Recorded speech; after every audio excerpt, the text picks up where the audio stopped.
А там прямоточный камин. Вообще наипростейший. Единственное только что со сложной трубой. С фиговой трубой.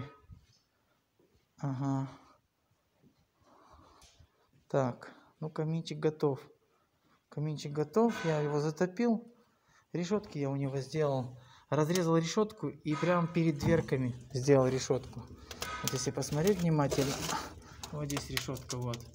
А там напротив дверки там решетка. Вот. Там зуб видно уже, вот. А то сплавится мой телефончик. Вот такие дверки Везувий. То ли 245, то ли побольше там немножко. 50 на 50 размер.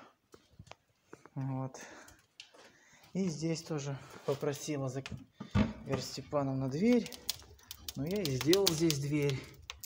Камин не полный, у него не полная камера, потому что в камине, позади камина идет основная труба русской печи.